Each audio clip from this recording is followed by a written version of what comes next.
We're on a mission from God. Wendy? Stay away! So I got that going for me. Darling? Looks like I picked the wrong week to quit sniffing glue.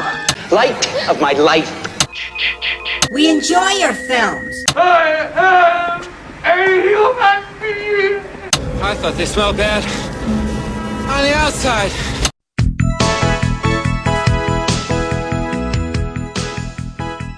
Welcome to Vintage Video, where we're rewatching the 80s so you don't have to. We'll be reviewing every major film release of the 1980s in real time, overanalyzing what you've seen and spoiling what you haven't. I'm Patrick O'Reilly. I'm Jesse Bayless. And I'm Richard Wells. And today marks the 40th anniversary of the release of Hangar 18 on July 1st, 1980.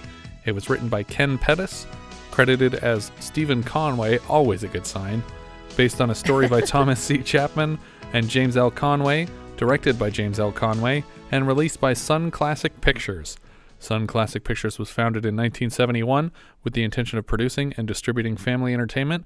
Bizarrely, it started as a subsidiary of the Schick Razor Company and was sometimes referred to, as it is in the credits here, as the Schick Sun Classics. So it's not the Shine Hard Wig Company? No, exactly. It feels like that to me. Their earlier successes include 1974's The Life and Times of Grizzly Adams and the subsequent TV series. In 1975, they successfully distributed Alan Lansberg's documentary, The Outer Space Connection, forming a partnership that led to documentaries In Search of Noah's Ark and In Search of Historic Jesus, and later Lansberg himself spun off the franchise into the In Search of series, originally hosted by Leonard Nimoy and later Mitch Pileggi, and now hosted by professional Leonard Nimoy impersonator Zachary Quinto. I like that. I like the transition from Nimoy to Mitch Pileggi.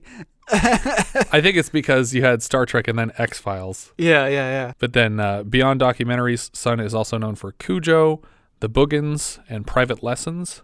Sun ceased operations in 1987 after a few changes of ownership and corporate restructuring. But as of 2000, they're an independent company again, but have no new releases.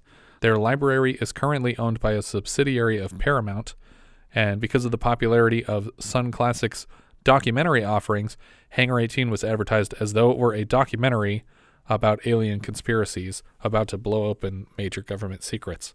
Sorry, I just want to go back for a second. You said that they were a company again as of 2000, but don't have any new releases? Correct. 20 years ago? Yeah. Okay, got it.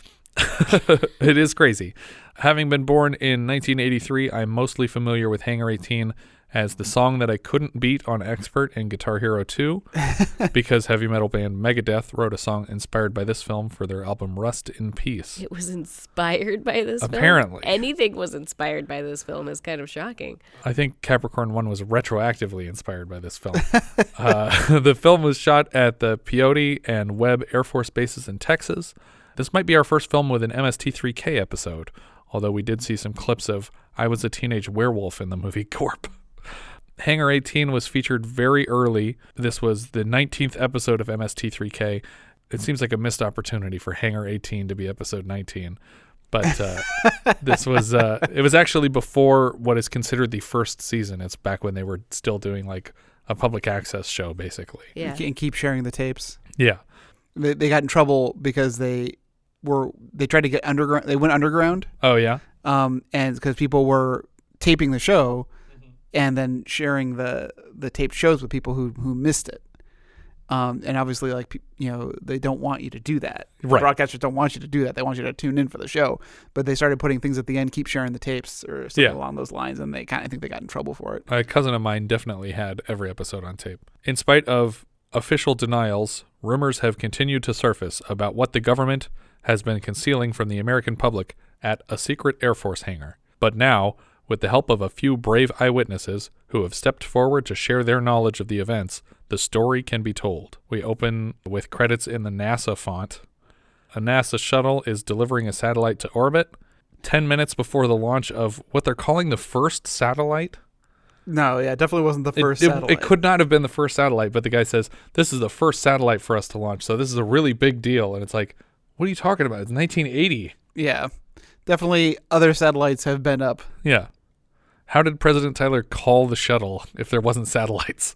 But the space shuttle itself was relatively new. Yeah. So Maybe it's the first shuttle delivered satellite. Shuttle delivered. I don't know. But President Tyler phones the crew to speak with them and congratulate them on their work before they've even done it. Real smart, Tyler. Jinxed. Yeah. Ground control sees some kind of red light warning. Steve mans the arm to lift the satellite out of the cargo bay, and Lou takes the wheel while Colonel Gates moves outside the shuttle to check on the communication module on the satellite that's throwing up the error. He confirms that there was a loose module, and he offers to wait outside while the launch is completed, which seems totally unnecessary. Yeah, Once absolutely. once it's left the cargo bay, there's nothing you could do about it, so just go back inside. But he says he's going to stay outside in case this thing goes haywire again. Lou notices something fluttering around on the radar, and the general at ground control says they should contact NORAD immediately. In the shuttle, Lou and Steve notice a straight-up UFO directly above them. But say nothing. Yeah, they don't say anything to ground control. They're just like, huh, that's weird. There's like a non-human-made ship floating around out there. But when the satellite launches, it launches directly at this ship, and they didn't say anything to anyone like, maybe we should abort the launch because there's a thing right in the way. When the satellite hits the UFO, it explodes, and communications are temporarily knocked out.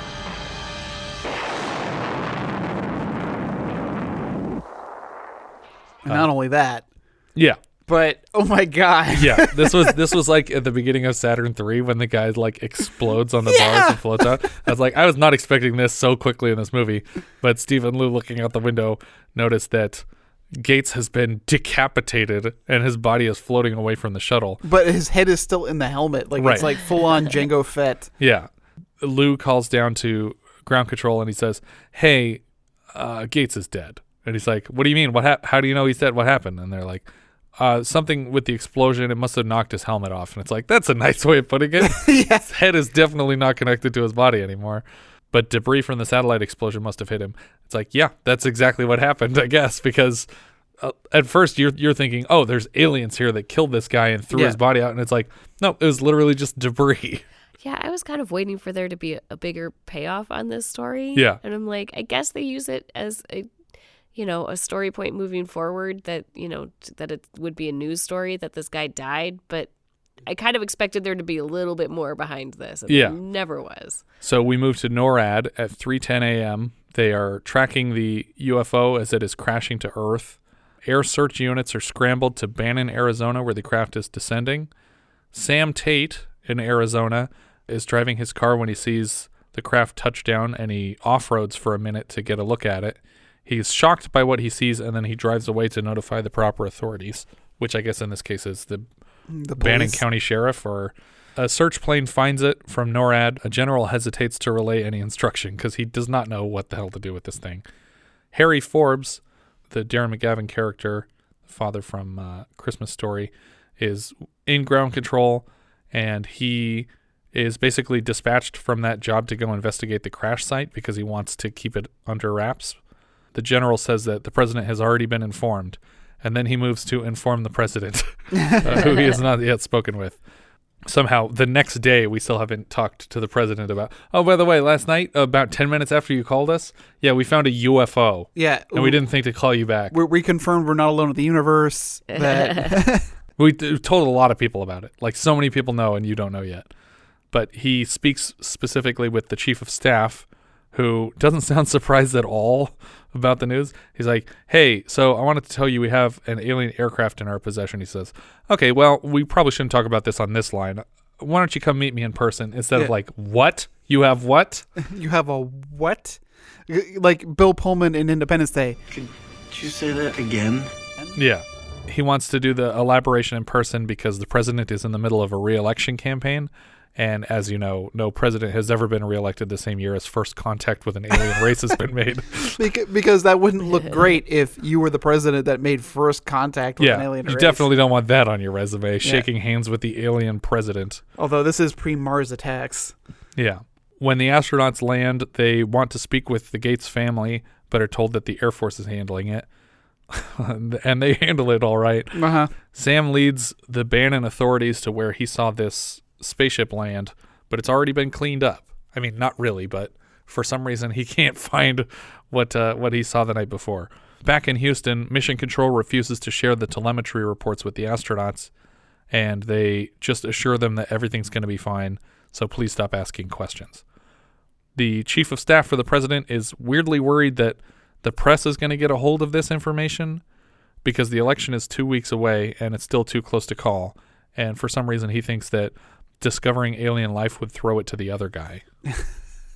I really don't understand the logic of like the whole plot of this movie is based on the fact that the chief of staff of the president doesn't want news to get out that we've discovered an alien ship. Well, I'm imagining that this might be more of a conservative president and maybe a friend of the religious right. And it's like, we're going to lose all of the churchgoers. We can't say that aliens exist. Yeah. I mean, I think it's more about stability because he's slightly in the lead here, and we don't know what the outcome is going to be if we suddenly have all this crazy news happening. But I feel like you do run the risk if you wait 2 weeks of losing out on the opportunity to be the president who discovered alien life, because then the next president is like, oh, what did you find 2 weeks ago? Oh, cool. I'm going to go shake hands with that thing.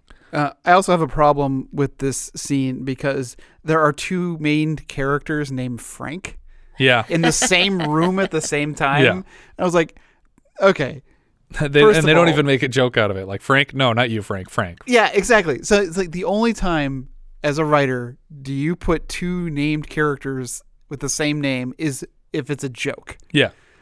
I mean, that's if it's writing 101 that you try and spread you can't even have two characters whose names sound alike. Yeah. You can't even have a Frank and a Fred in the same room in a movie. If Fire Emblem, the game, can have 500 plus not same named characters, then your movie with 20 people cannot have the same I think that's the example we all go to is Fire Emblem. I have no idea what that is. But the chief of staff says, what we don't need right now is a bunch of inconclusive speculation and wild rumors floating around Washington. Doesn't that mean you should be open and transparent to avoid false information leaking? Well, and NASA is a public company. You don't have to say agency. The president found this UFO on his own. Just let them make the announcement. But he mentions past politicians who said they believed in flying saucers and were lambasted for it and ended up losing elections. But this isn't believing. Yeah, this is confirmation. Yeah, they didn't have one in a hangar. It doesn't make any sense to pretend like this is the same as that. Those people were crazy if they said, oh yeah, there's aliens all over the place. Yes, those people deserve to lose their elections. You don't know what they had in their hangars. That's true. We do learn there were aliens around. And now they've been vindicated. Yeah. Maybe now they're going to win. The general suggests bringing the astronauts in on the conspiracy, but the chief of staff says, I want to keep this as tight as we can. I don't want too many people to know about this. For some reason, forgetting that the astronauts have already seen the spaceship. Yeah. They were the first people to see it. Oh, we don't want too many people knowing about this. Put together a team of 40 scientists. Yes. Of which these astronauts might have related expertise in those fields. Yeah. Especially in how to operate or fly a spacecraft. Yeah. He asks for 2 weeks of silence on the matter just until we're past the election, and then we can just paste it all over the place. In Houston again, Steve is awoken by a phone call from a woman from a PR office. For no reason, the agents have decided to blame the death of Gates on the surviving astronauts. There's literally no reason to do this other than to set them on the course of proving their innocence and revealing the information to the world. This plot point made no sense. Well, no, it does, though. Why blame them for it? Why blame the astronauts? Because they want to be able to discredit them and saying like, well, no, we saw a UFO up there. And so they're like, oh, they're just trying to cover up the fact that they screwed up. So they're going to blame aliens. They should have just killed these guys. If they're so worried about them saying anything and they're letting other bunch of random, like just two doctors they don't who want to kill them because they're actually not trying to be like malicious in any way. They're just trying to like blame a murder on them. No, they're trying to dissuade anybody from talking about it for 2 weeks. But this will ruin their career. Yeah, wouldn't it have been just as easy to say he died by accident or to blame it on two people who didn't actually see the spaceship and couldn't turn around and sell that information? Well, the two people that saw the spaceship, though, they want to be able to say they're just trying to cover up for themselves. Right, but that's why they should have just been brought in on it in the first place. Blame it on two people who don't have any control over this situation or who didn't see the UFO. Like, just pick two random NASA engineers who don't know that it was a spaceship yet and blame the murder on them. They made some mistake in their coding. They were looking for leverage against the astronauts. Yeah. So that's what they chose. But they never pull that lever if that's what they're doing. Well, that's because the astronauts realize they're like, if we say anything, they're just going to be like, oh, they're trying to cover it up. Yeah. But Lou takes it very weirdly in stride, considering they could go to prison for killing this guy.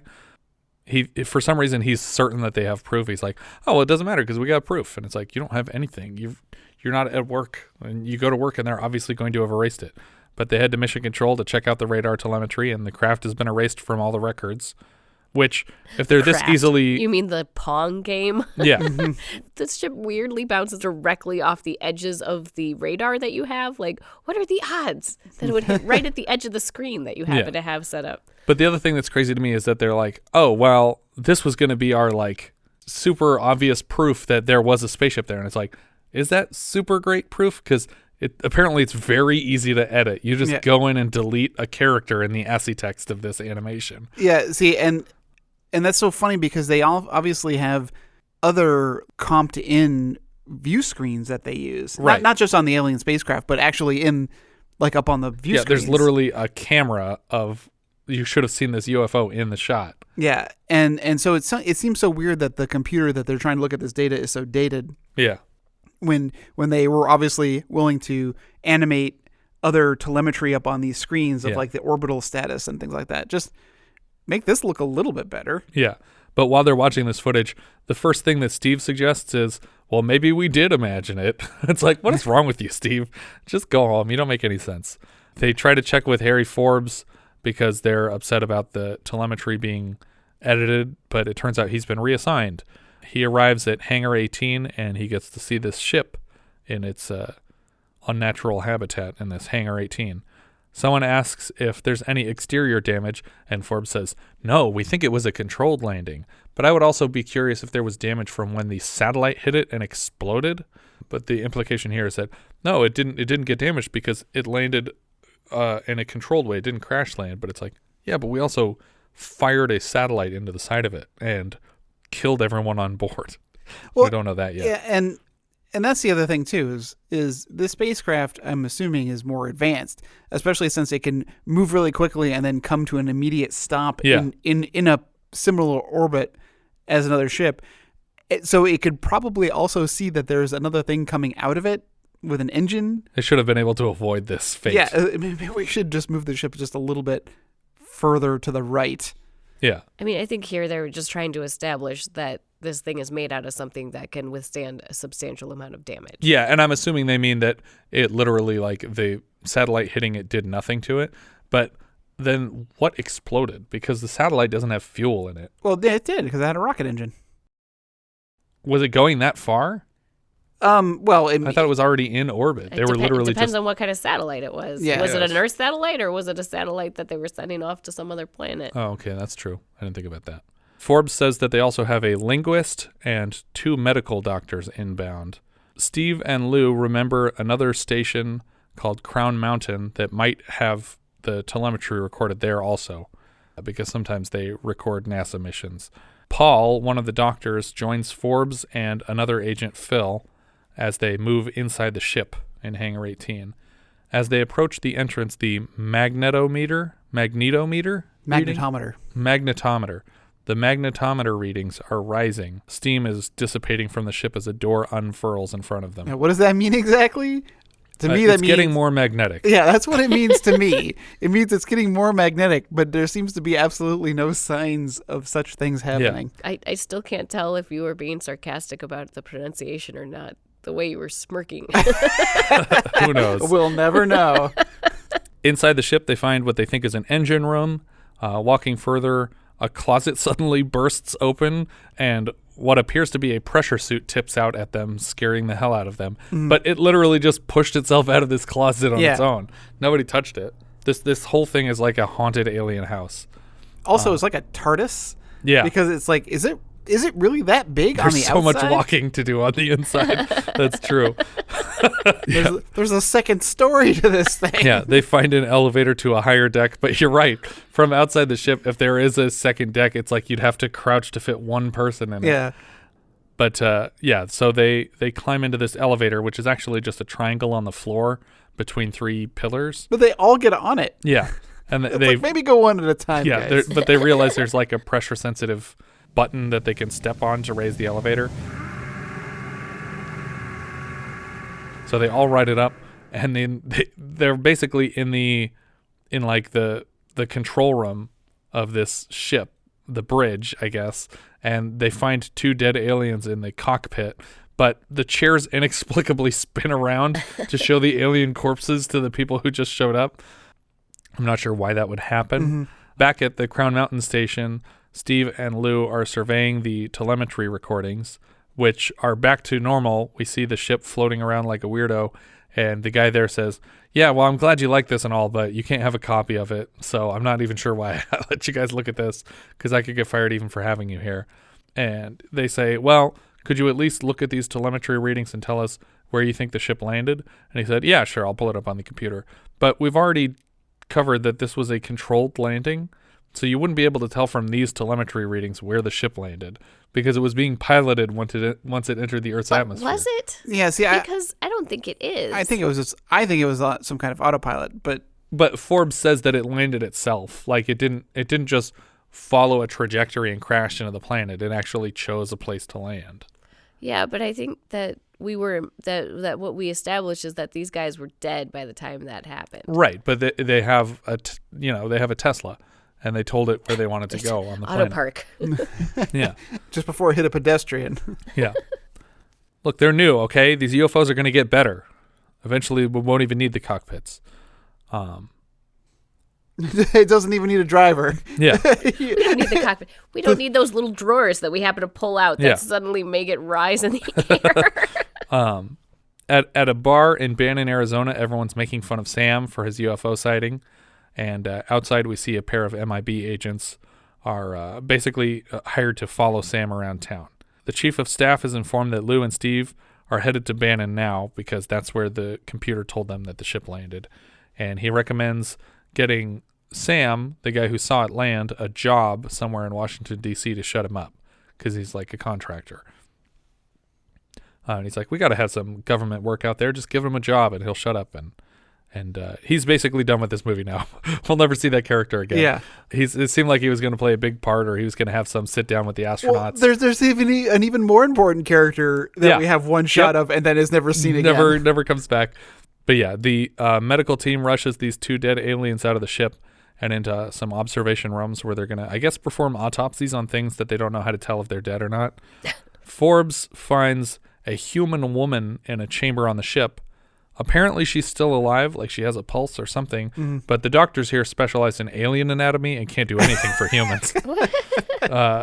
So the girl that they find in the ship also plays no part in the rest of the film. They just put her in an ambulance and drive her to a hospital. We never hear from her again. Even though while in the ambulance, she wakes up screaming. Yeah. I'm like, oh man, is this movie going to go life force on us? That's what I thought. Like she's going to be some alien vampire crazy thing. But I wasn't even sure if she was human or not. Like I thought they just made a lot of presumptions, considering the guys in the chair looked pretty much just like weirdos with funny eyes. Yeah. Yeah, this woman's body would not leave this base. Yeah, unless she was wearing clothes that were clearly manufactured on the planet, you wouldn't be trying to identify her and not trying to identify the 2 pilots.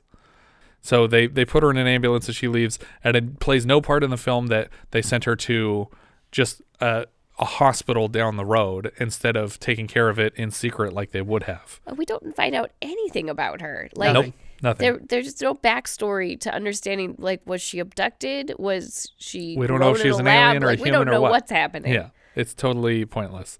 Forbes is very concerned with whether or not the aliens were dead when they landed, but it's never made clear why he cares so much. Yeah. At first I was like, are you worried that you're going to get charged for murder because you killed these 2 aliens? I guess there might be some kind of intergalactic misunderstanding. Right. But he seems so like hell-bent on getting an exact answer of like, did we kill these things? You got to tell me if we killed these things. When did they die? Tell me the minute they died, please. Those aliens were dead when we found them. Yeah. I guess though also to me like it would be like a press thing. Like it's like, were the aliens alive? It's like, no, they died. How did they die? We shot a satellite at them. We hit them with technology. Steve and Lou killed him. Yeah. Just blame everything on them. I thought he was worried they'd be held responsible, but later when it turns out they died as a result of the collision with the satellite, he just doesn't give a shit. He's just like, oh, interesting. But it wasn't just being hit by the satellite, though. Well, it knocked over a vial that it killed just him. seems unnecessary, like, additional thing. I mean, I guess because the ship is so sturdy and strong, we have to have something have happened to the inside because this tiny satellite exploded outside of it. It comes across as just like a bad procedural, like, crime story where it's just like this person's used to writing TV where you need to leave a clue and the clue leads to information, and it's like no, it's not interesting and it plays no part in the greater story. But a scientist notices a room full of shelves with symbols on them. Another alleged scientist pulls a random lever and starts the ship hovering in the hangar before closing it. These are the least scientific scientists I have ever seen. What's this do? They're just randomly poking and prodding this ship to try to figure out how it works. Yeah, like, no methodology here. Yeah, Darren McGavin pushes a button, fires some lasers through the building. Yeah, he and here we have. Darren is the one chastising him for his recklessness, and the scientist says, how am I supposed to learn anything if I don't yank on random levers in this potential bomb of a spaceship? Yeah, he literally says, I don't know. I just pulled a panel over there and everything went haywire. Well, watch what you're doing. Harry, if we're going to find out anything here, we can't keep our hands in our pockets. We've got to do something. Yeah, well, be careful. the chief of staff is worried about how many people are learning about this spaceship and refuses to order any murders for some reason. Forbes says out loud, Phil's right, we got to figure out what makes this thing tick, to nobody apparently, endorsing the alleged scientist's plan of just pushing buttons like he's Buddy the Elf in an elevator. And he inadvertently charges up this defensive laser blast and fires it through the hangar. It goes like right in between a bunch of scientists. Yeah. And totally destroys a bunch of equipment. You don't know, one of those buttons could be the self-destruct. Yeah. One of those could be like the auto return to mothership button. I mean, you have to figure out. Yeah, you could fly to the navigator with this thing. It just closes up behind you and you're screwed. You're just going to suffocate in here. But yeah, Lou and Steve land a single-engine plane in Bannon, Arizona, and they rent a truck from the guy who owns the airfield. He tells them about Sam's crazy story, and I was like, all right, they're going to go find Sam and get some information. Yeah. And then he says, you should talk to the sheriff if you want that information. And they're like, okay, let's go talk to the sheriff. Who cares about the sheriff? Forbes finds a button on the spaceship that turns on the screen in the ship's screening room. I like the startup splash screen though of the with the dots. Yeah, I was like, oh, that's kind of neat. I like it. But he notices that the aliens have apparently been monitoring all of Earth's broadcasts. At the end of it, it ends with this logo, and they're like, wait, I've seen that logo before. And then they go to the wall outside and they see that logo on the wall, and he says, this logo means Earth. And it's like, how do you know that? And he's like, well, because there was footage of Earth and then the logo, and then there's the logo on the wall, and it's like, right, but that could just mean what specifically was in the footage, or that could mean like landing spots. Like you have no idea what it means. Yeah, there's also like 500 logos on this wall, including like Black Widow's logos up here. Yeah, there's a bunch of crazy logos. It's like, is this Black Widow's ship? I don't know. Well, here's what drove me crazy is that these guys are willing to just fire lasers and auto takeoff and like pull all these random levers where they don't know what they do. The one thing they know how it works is they can push a button anywhere on this wall and get broadcasts from all these thousands of different planets potentially. Mm-hmm. And they don't push a single button. They don't want to see what the news is like on some other planet. Yeah. Like you don't want to check and see what any of these other planets leads to. They're obviously going to be populated with intelligent life or they wouldn't be monitored in the first place, but they don't push any of these other buttons, and it drove me crazy. This whole ship's a bunch of buttons. Exactly. This whole ship's a bunch of buttons. Lou and Steve meet with the sheriff, and he says, oh, yeah, Sam's crazy. Can I get your autographs? And they're like, okay. And then they sign autographs for him. I love to have autographs of disgraced astronauts. Yes. This is good. My favorite astronaut murderers. My wife is never going to believe this. In 20 years, I'm going to get that astronaut who tried to drive across the country to murder her boyfriend in a diaper. It's going to be great. But the one bit of information they do get is where Sam took him to show him the crash site. And so they head out there, and they find this giant burnt shape in the ground, like the size of the spaceship, just covered in like branches. Yeah. It's like, just how hard would it have been to dump sand over this? Mm-hmm. But they didn't do that. Yeah. You rewatch like Fight the Future, the X-Files movie, where they build an entire playground, although that would have been funny too. In the middle of the desert, there's just a playground. Why is this here? Doesn't matter. There's they built a 7-Eleven on top of it or something. Men in Black are watching from the distance as they pick through this landing site. Lou picks up this melted rock from the ground, and as they start to head back to their car, they're interrupted by the Men in Black, and they say, "Hey, where are you going?" And he's like, "Oh, we're just leaving. I was just checking something out, and we found this cool rock, and my son collects rocks." And they're like, "Yeah, you're going to have to give us that rock." And he's like, "Oh, okay." And then they beat up the Men in Black and get in their car and drive away. The Men in Black keep up with them pretty well. The two cars are swapping paint for a bit, and eventually the Men in Black flip their car off a bridge, and it explodes, and they fucking die. Yeah. Like, they killed these two guys that they were just in a car chase with. But I do like Lou's response of that. He's like, that would have been us. Yeah. Like, because Steve seems upset, and it's like, dude, they were going to kill us. But we don't know that yet.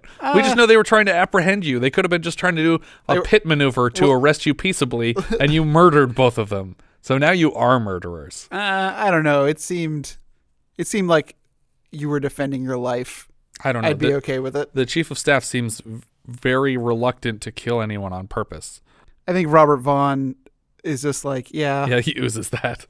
I'll just be in this movie for a day. Yeah.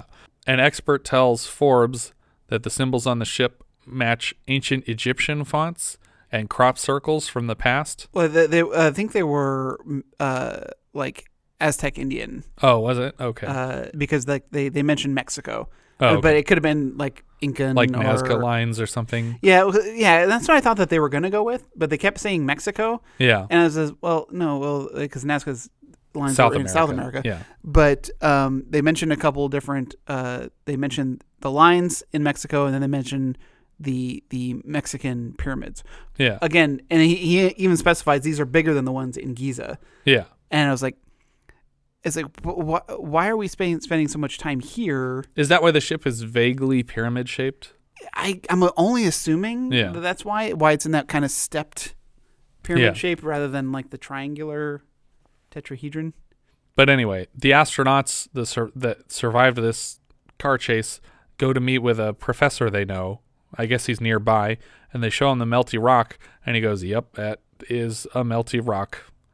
Good job." It basically doesn't have any more information for them.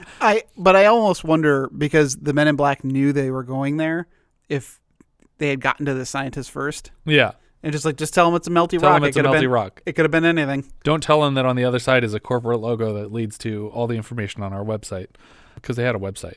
The doctors that they hired tell Forbes that these two aliens did not die in a crash because there's no trauma. There's no signs of trauma, but they're not sure what it was. Phil tells Forbes that the ship engine seems to collect hydrogen as it flies and uses a nuclear reactor to power itself. But then at the same time, he insists that this ship couldn't possibly be fast enough to be interstellar. It's like, you don't know that. You don't know how any of this works. Yeah. You just admitted you have no idea how the engine works, and there's no air resistance in space, so you have no idea how fast this thing can go. But the conclusion that it can't possibly be interstellar means that it must have come from a mothership. And around the same time, the linguist in Hangar 18 cracks the code of an alien language in just under a day. Well, it seemed like a pretty simple cipher. Yeah. But that's also a problem, I would say. Well, they kind of Rosetta Stoned it with the symbols that have been already studied in the pyramids that they have on Earth. Yeah. They have that we have on Earth, that are on Earth. That they have on Earth. I'm not an alien. Anyway, guys, gotta pull this lever, and he just floats out of our house.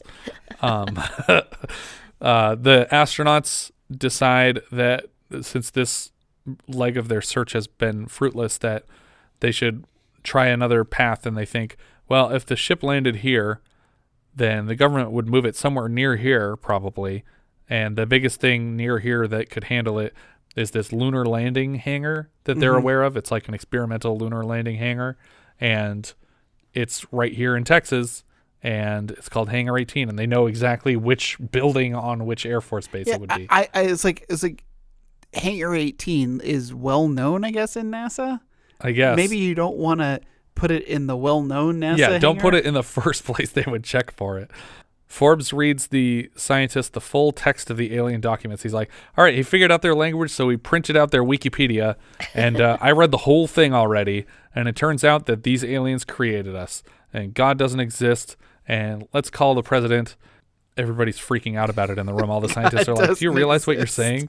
And the men in black call Washington to announce that the astronauts are on their way to Midland, which is where Hangar 18 is. But as a precautionary measure, they have cut the brakes of their rental car. And so now the astronauts are driving and they realize their brakes are out and they're being pursued by men in black, but they drive like off the side of the road and crash into like a gas plant, basically.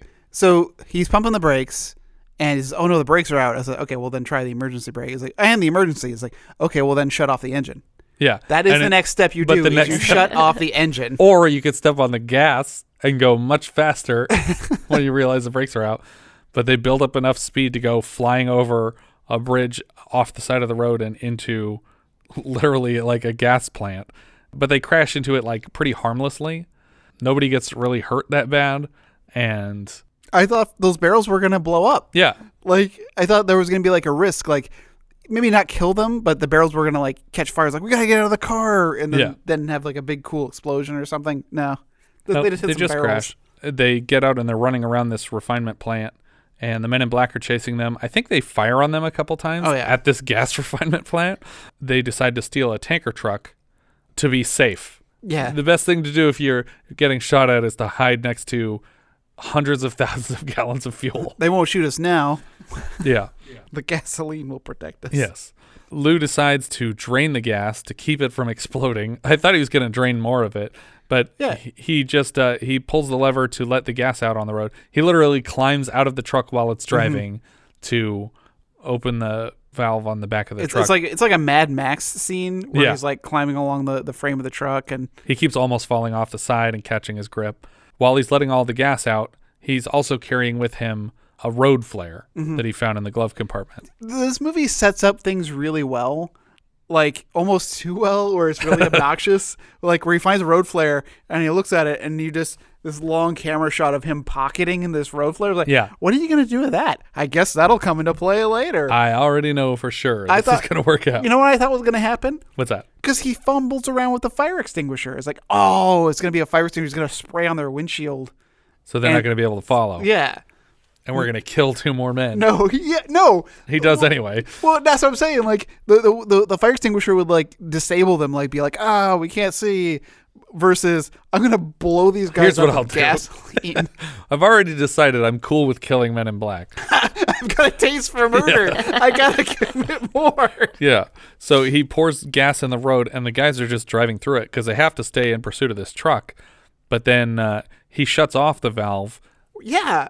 And then he lights the flare, and then he throws it into the end of the puddle to light their car on fire. But before he can do all this, they shoot him in the back. Yeah, but also they would have driven past the point at which the gasoline stopped. Yeah, by then they would have.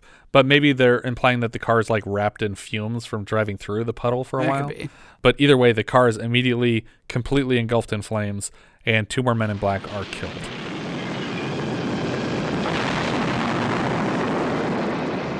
Lou also dies.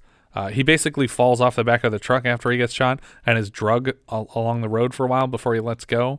But he dies in Steve's arms on the side of the road. Steve looks around at the madness that just happened, and he's like, I don't have any choice. I got to get to Hangar 18 now. I can't sit here with this body and get him to the hospital. Like, he's dead. He's a lost cause, and I can't answer questions about these other 2 guys. Yeah, so he leaves them with strangers and then steals their car. Yeah.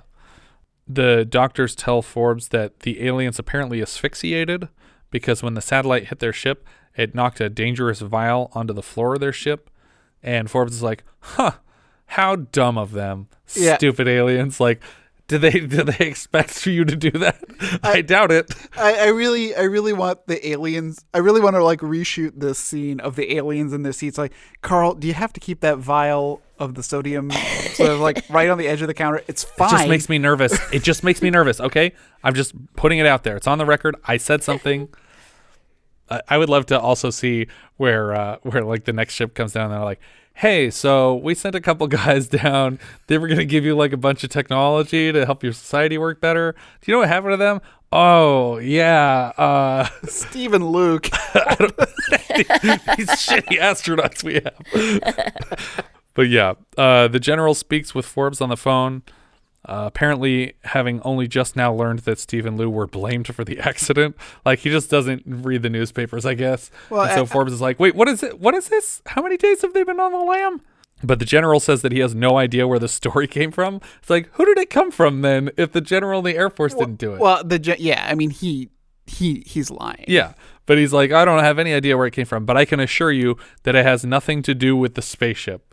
And it's like, it literally only has anything to do with the spaceship. What could it possibly have to do with if not the spaceship? That's what killed the guy. We're pretty sure they confessed to the murder. Yeah. It turns out there was no spaceship. So what you've been working on the last couple of days, just forget about it. Look at this light. The chief of staff is still weirdly reticent to kill Stephen Forbes. Another government official finally pitches a plan.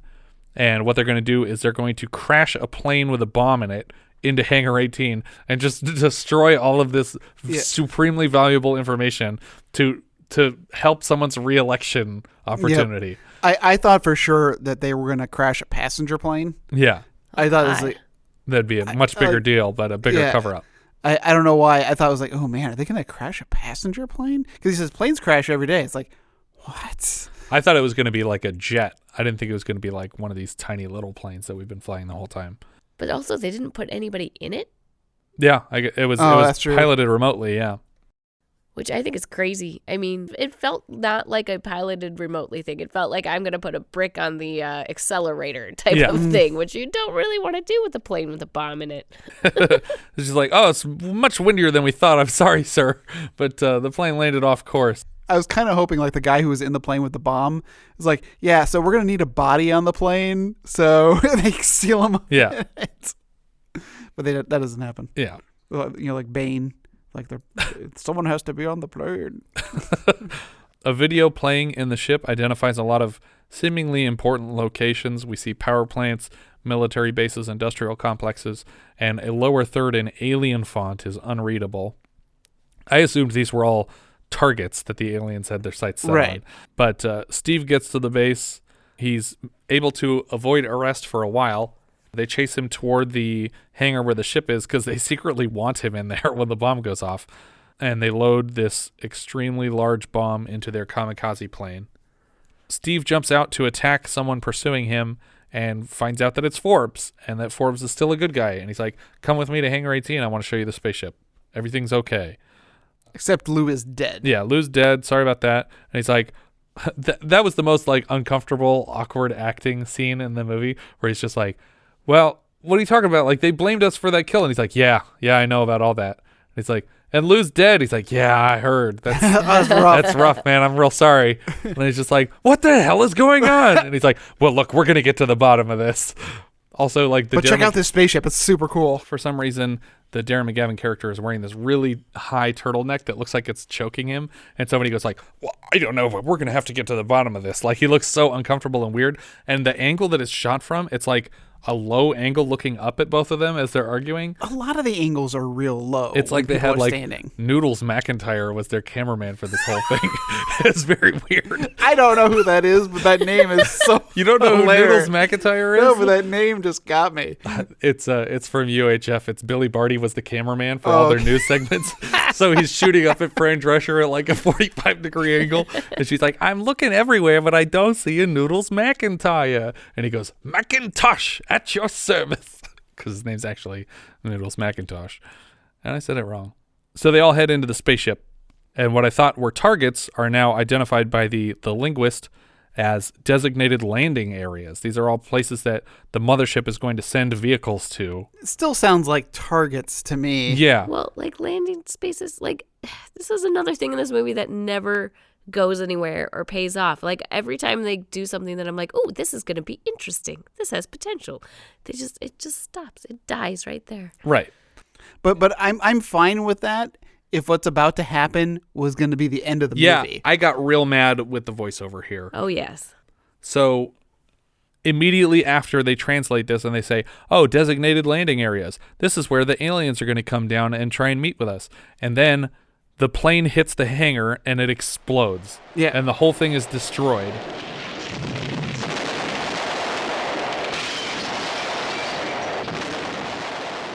End movie. Yeah. Credits. End Now, that's movie. such an incredible ending to this movie. Yeah. And someone chickened out Yep. higher up and said, you can't end this movie making it look like the mothership is going to send a bunch of ships down and that we destroyed it to avoid like throwing a wrench into an election process.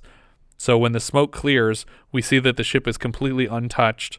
And then we get an epilogue in voiceover that says, everyone inside the ship survived. Don't worry, they're not dead. Everyone there was alive, and they're going to tell the world. The election is not mentioned, and it's not relevant to the rest of the film. But also, the aliens are coming back. Yeah. The message of this movie should have been, we were almost prepared for an alien invasion, and we destroyed the only clue that we had of what was going to happen. Because of an election. Right. And that would have been a really impactful story. Yeah. Like, I would have walked away from this movie going, you know what? Everything that happened up to this point that was frustrating was worth that one moment. Yeah. Yeah. But we didn't get it. No, we didn't. very We got a upset. voiceover that said, don't worry, everyone's alive. And I guess we're going to repel that alien horde. Or maybe they're not evil. We don't know. We know nothing. We don't know anything. All we know is that girl and the guy who saw the ship land are not important to the story.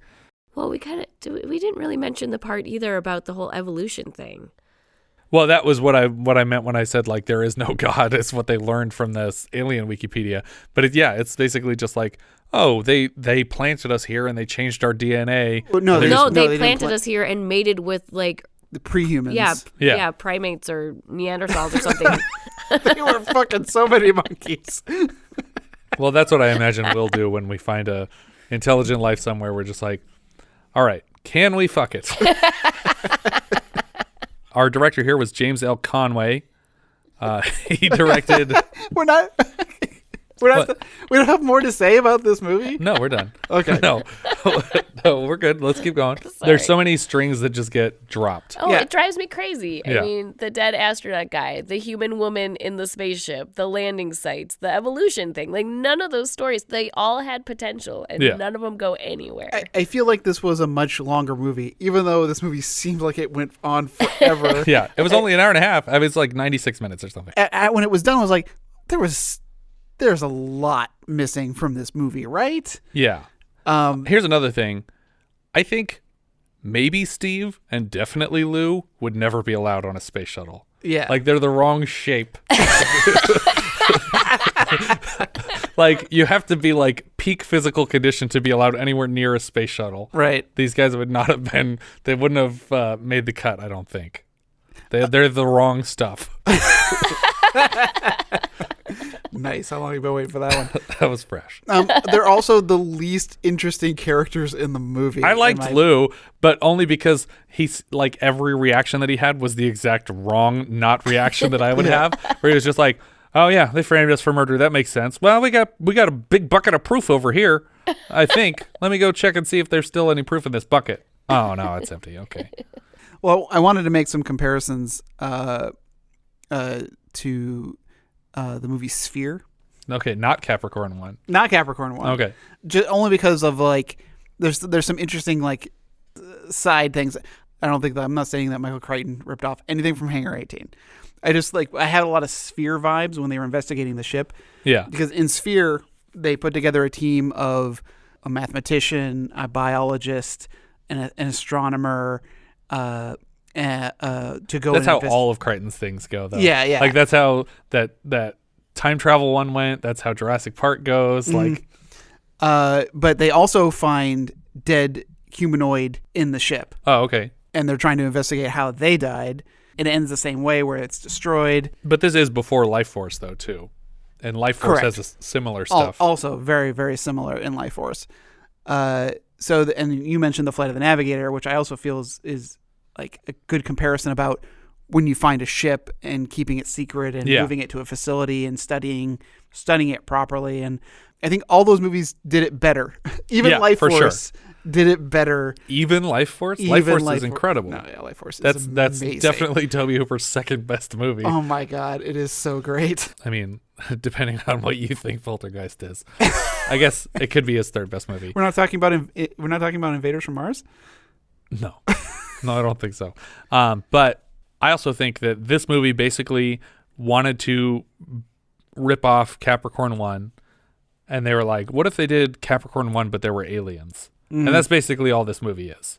It's like you add one extra level to it where it's like, it's the same thing where the astronauts are being blamed for like a mistake and they're being chased across the country and like the government is trying to kill them to keep a secret. Well, because they're supposed to be dead.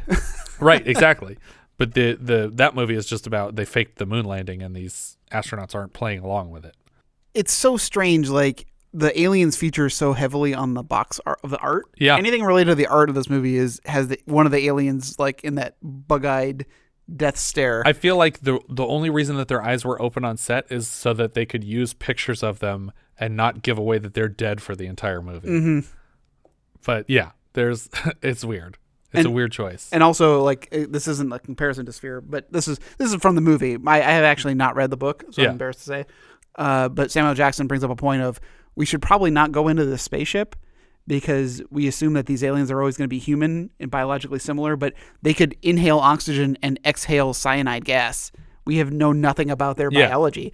So then, again, cutting them open in this lab where she's completely open face and just like a little bit of a face mask, is like, no, you need to be like in a full like suit. Even when they went in what I would call a full suit, they weren't airtight suits. No, yeah, they just went into with radiation suits, which don't need to be airtight. Yeah, they should have been wearing like a full spacesuit to go into this. Exactly, and when you're doing the autopsy, I know that makes it difficult, but you don't know what kind of germs or infections that these aliens are carrying. It's insane.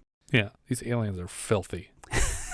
They're also dead. Who knows what happens when they die? We don't even know if they're dead. They could be hibernating and you sliced it open. You don't know how these bodies he just work. wakes up, what are you doing?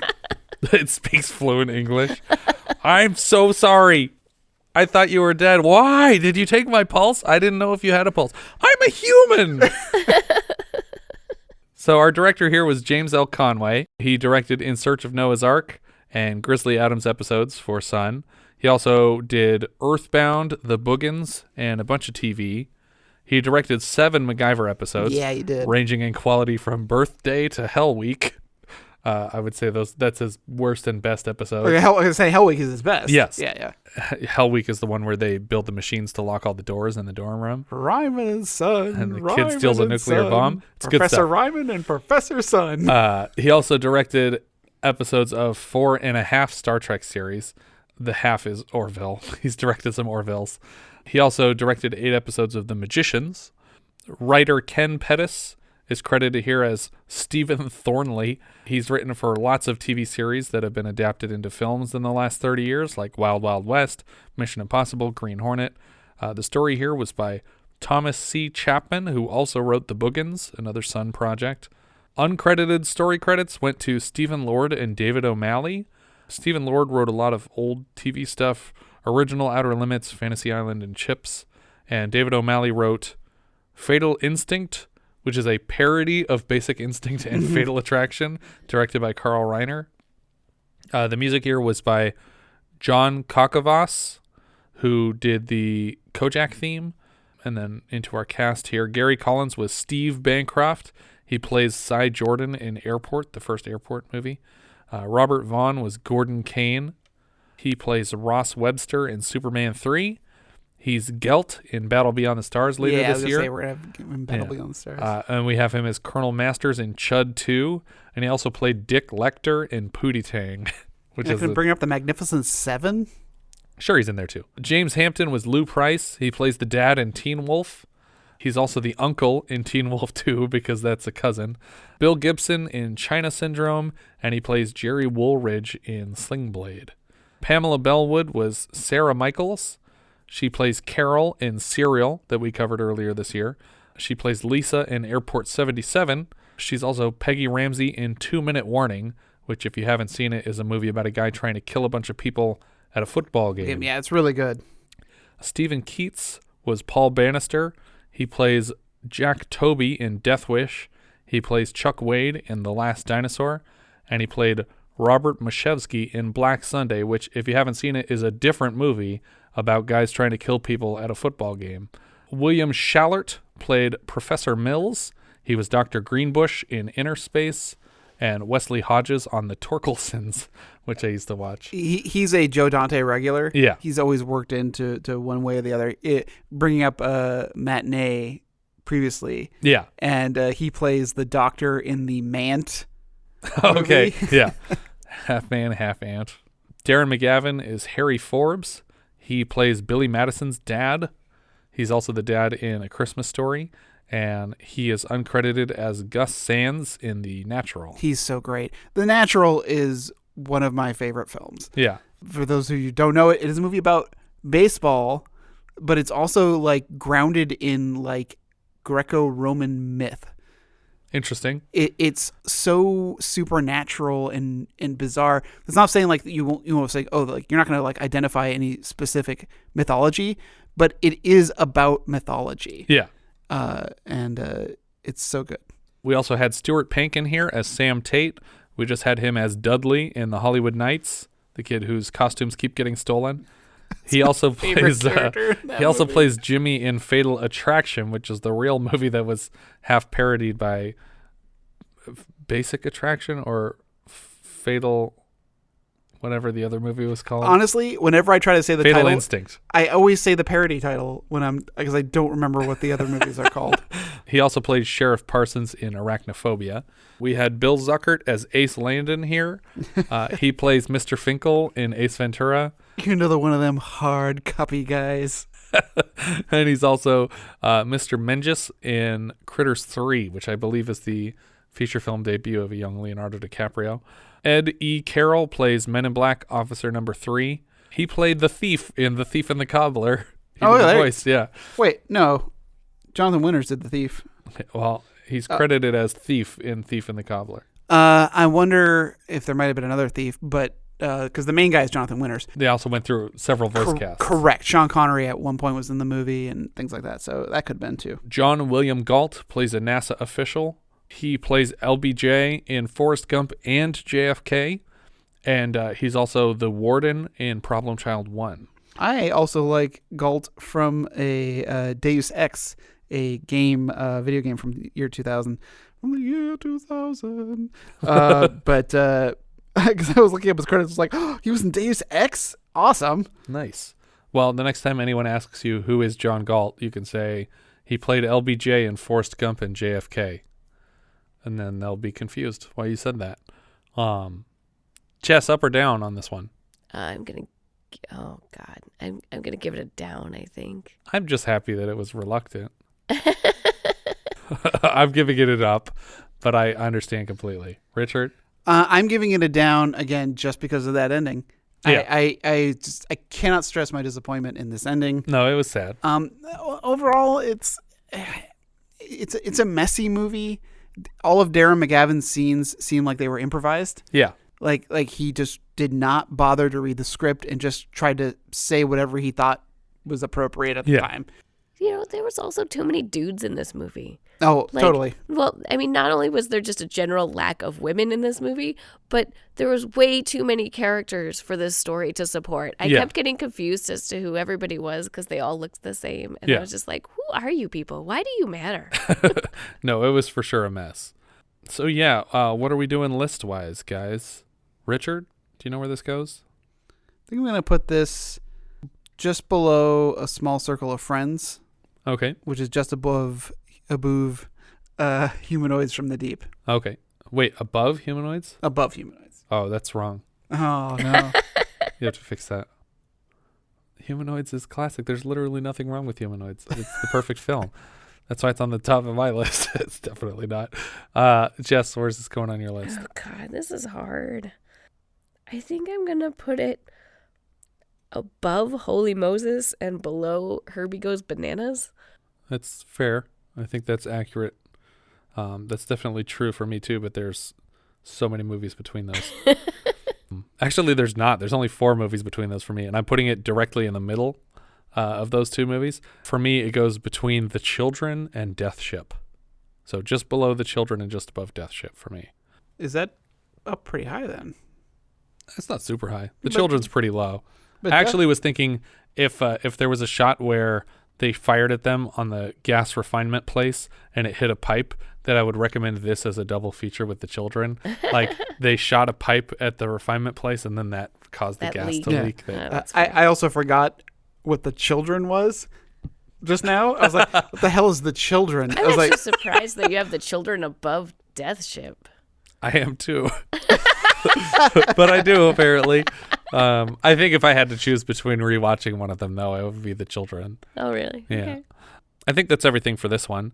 If you guys have any thoughts you'd like to share with us, we are Vintage Video Pod on Twitter, Facebook, Instagram, and Letterboxd. Or as I said before, you can find each of our full movie rankings for the year. We can also be found at vintagevideopodcast.com. Please consider rating us on iTunes to help people find the show. And if you take the time to leave us a review, we will thank you personally in an upcoming episode. If you're feeling especially generous, you can also support the show through patreon.com/vintagevideopodcast. Speaking of Patreon, because this is our first episode of the month again, I wanted to remind our listeners about our Patreon campaign for anyone who hasn't had time to check it out. We have a couple of tiers. Vintage Video will always be free to listen to, but if it's worth it to you, a donation as small as $1 a month is greatly appreciated. We're into July now. We've been doing the show for 6 months, and this is our 74th episode. We're averaging about 12 a month, and we expect to cover about 14 a month on average over the course of the year, which means that for the $1 a month tier, you're donating 7 or 8 cents per episode. And we also have a $5 tier for about 36 cents per film, which includes a shout out on the show, a monthly exclusive episode reviewing a title from the 70s, and a hand in choosing each month's film. We've recorded 6 so far, and for August, our second tier members are choosing between 5 titles: House of Dark Shadows, the first feature adaptation of the Dark Shadows television series; Diary of a Mad Housewife, a comedy drama about a frustrated housewife, written by Eleanor Perry and directed by husband Frank Perry, aunt and uncle of singer Katy Perry; Bigfoot, a low-budget sci-fi film about everyone's favorite cryptozoological forest dweller, starring John Carradine and John and Chris Mitchum, brother and son of Robert Mitchum; Tomorrow, with 2 O's. I guess there's technically 4 O's in that word. Tomorrow. A British musical starring Olivia Newton-John about a student pop band abducted by aliens to entertain them; and Wilbur and the Baby Factory, wherein, to avoid being drafted, a young man is given the job of fathering 2,000 children. Each of which will celebrate their 50th anniversary, not the children, but each of these films will celebrate their 50th anniversaries this August. If this sounds like something you'd be interested in, you can find our campaign at patreon.com/vintagevideopodcast. If not, I hope you'll at least continue to do us the honor of listening. Thank you again, and I hope you'll join us next time when we'll be discussing Airplane, with an exclamation mark, which IMDb describes like so: a man afraid to fly must ensure that a plane lands safely after the pilots become sick.